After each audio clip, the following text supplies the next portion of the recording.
Assalamualaikum warahmatullahi wabarakatuh.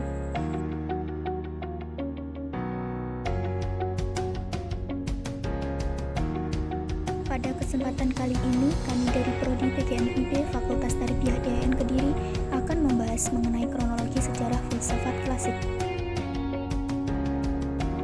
Sebelum pembahasan dimulai, kami perkenalkan anggota kelompok kami. Yang pertama, Anur Laila Al-Atik, saya sendiri. Kedua, Salma Romza Salsabila. Ketiga, Atta Anya Insyul Fatma. Di sini saya akan menjelaskan materi pertama. Periode Sokrates. Filsuf ternama di periode ini ada tiga. Yang pertama, Sokrates, kemudian Plato, kemudian Aristoteles. Mari kita simak penjelasannya pada slide berikutnya. Yang pertama, Sokrates. Sokrates dilahirkan di Athenia.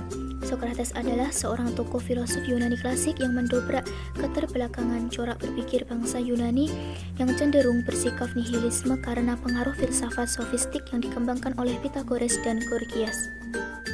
Sokrates berpendapat bahwa tidak semua kebenaran itu relatif, tetapi ada kebenaran umum yang dapat dipegang oleh semua orang dan sebagian kebenaran memang relatif.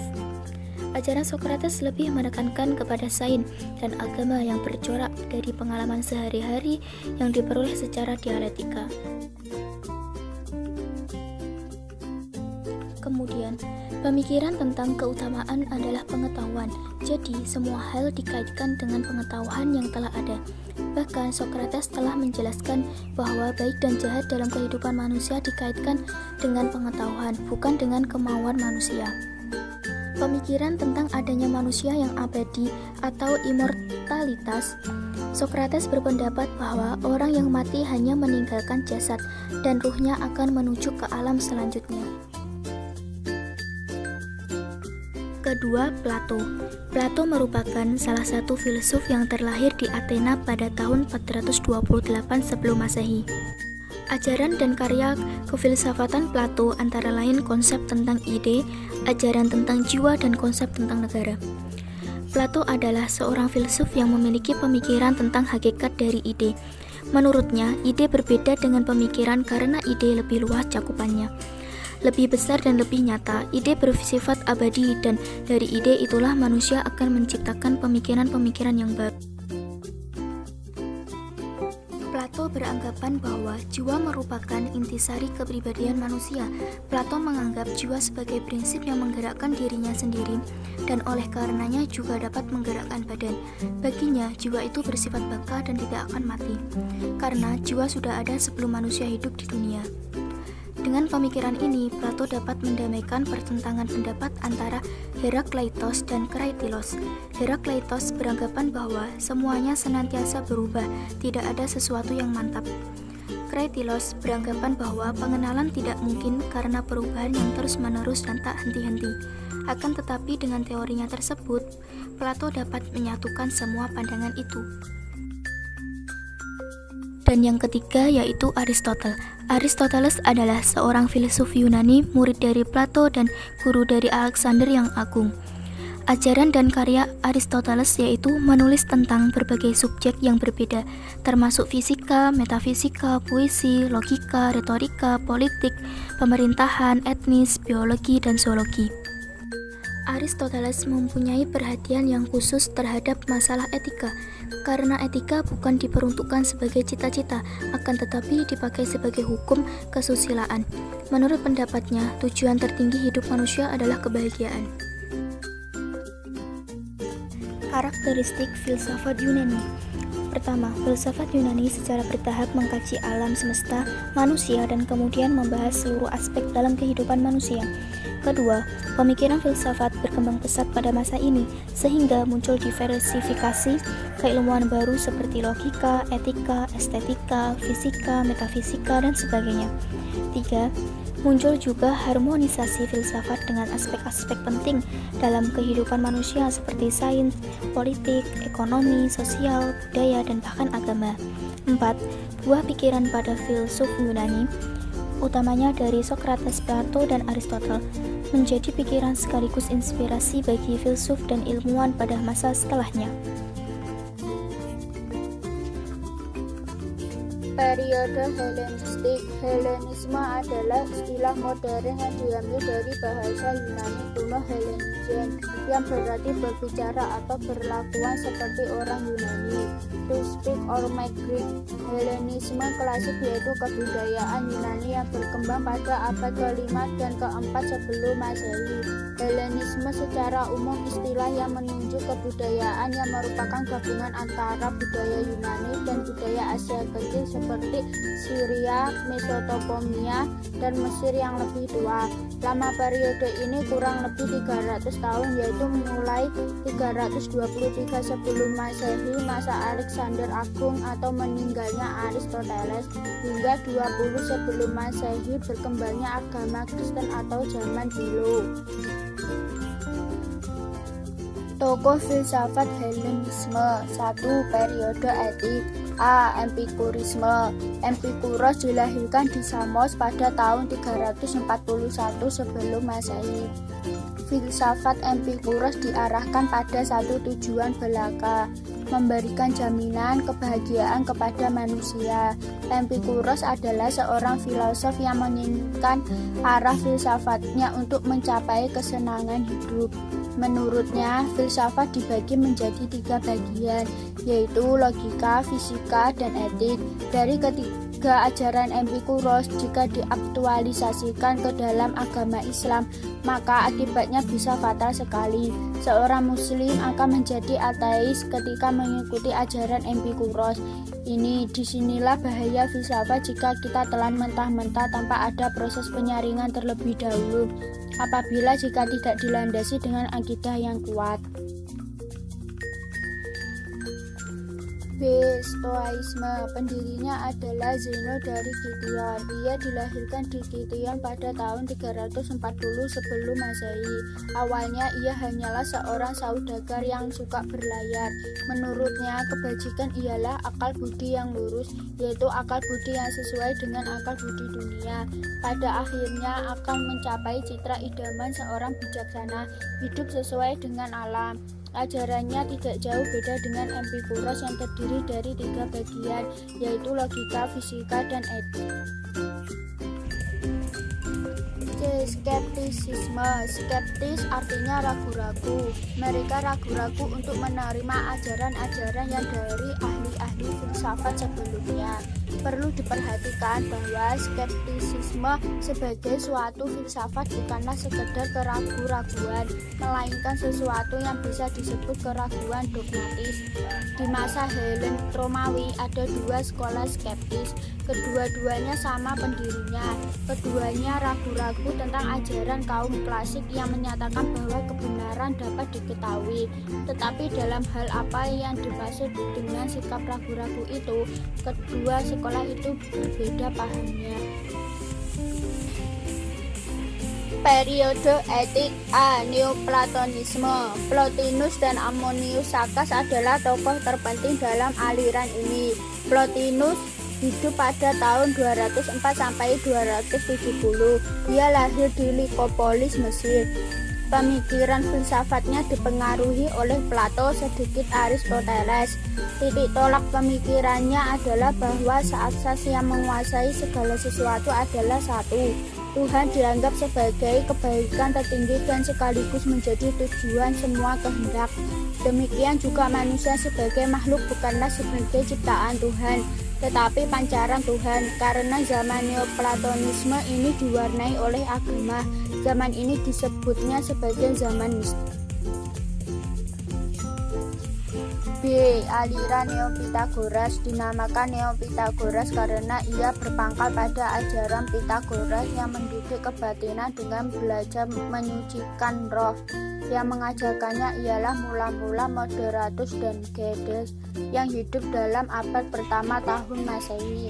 Ajaran itu kemudian diteruskan oleh Nikomakos dari Gerasa. Menurut mereka, Tuhan sendiri tidak membuat bumi ini, sebab apabila Tuhan membuat bumi ini, berarti ia mempergunakan barang yang bernoda sebagai bahannya. Dunia ini dibuat oleh pembantunya, yaitu Demiurgos. Kaum ini percaya bahwa jiwa ini akan hidup selama-lamanya dan pindah-pindah dari angkatan makhluk turun-temurun. Kepercayaan inilah yang menjadi pangkal ajaran mereka tentang inkarnasi. C.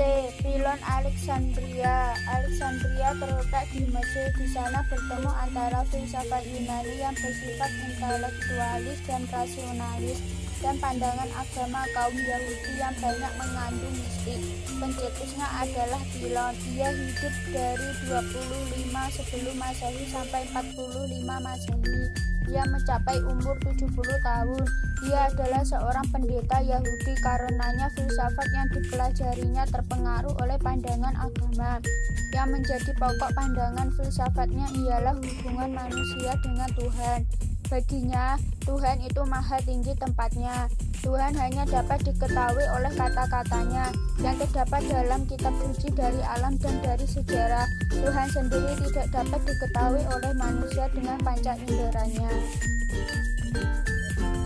Karakteristik filsafat Helenistik. 1. Terjadi akulturasi budaya Yunani dengan wilayah lain di bawah Imperium Makedonia.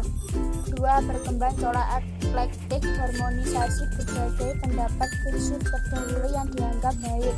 3. Perhatian lebih terkonsentrasi pada masalah etika hidup yang memunculkan dua watak, ekstrim tahayul dan skeptis. 4. Muncul banyak pusat-pusat pengetahuan yang baru seperti Antakya, Rhodes, Pergamum, dan Alexandria.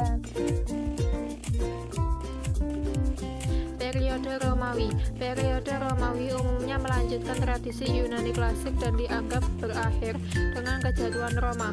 Kejatuhan Roma terjadi pada tahun 476 Masehi, ketika kaisar terakhir dari Kekaisaran Romawi Barat digulingkan.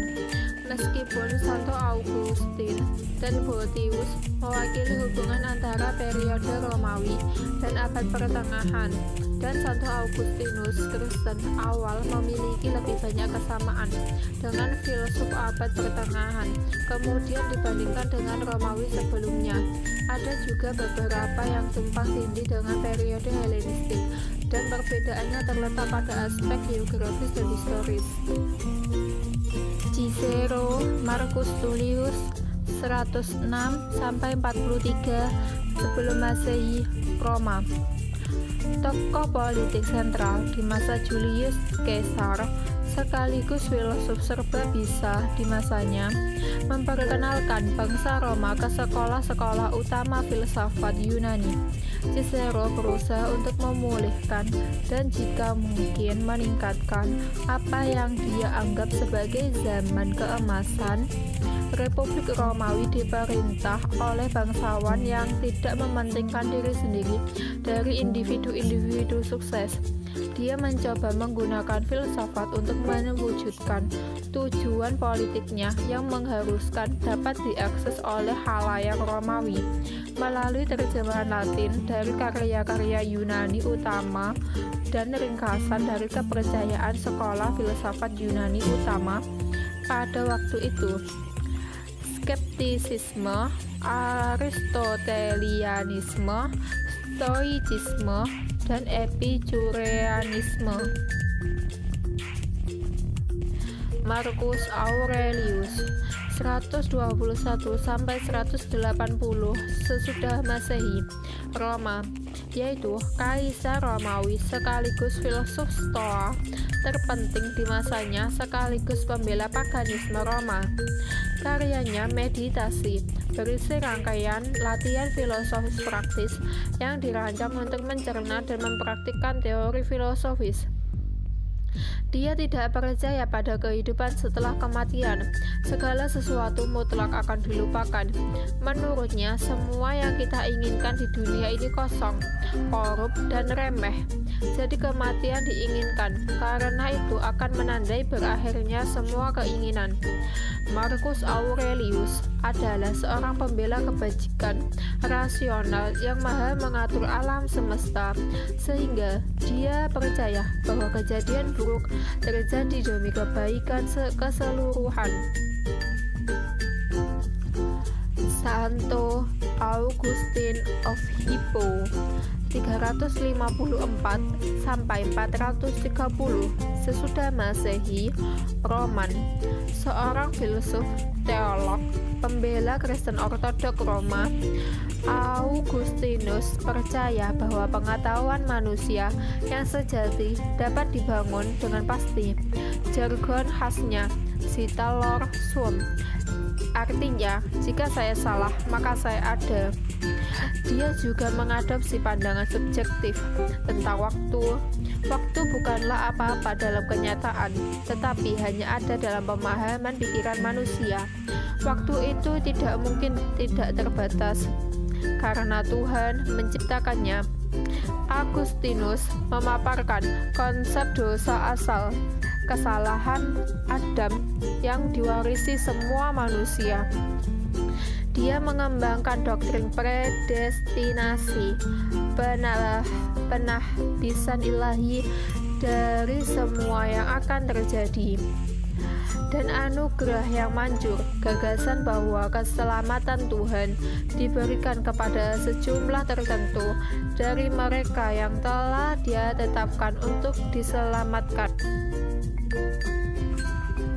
Boethius 480 sampai 525 sesudah Masehi, Roma, seorang filsuf Kristen Roma berdedikasi tinggi dalam menerjemahkan karya-karya para filsuf Yunani kuno, terutama karya Aristoteles dan Plato, ke dalam bahasa Latin.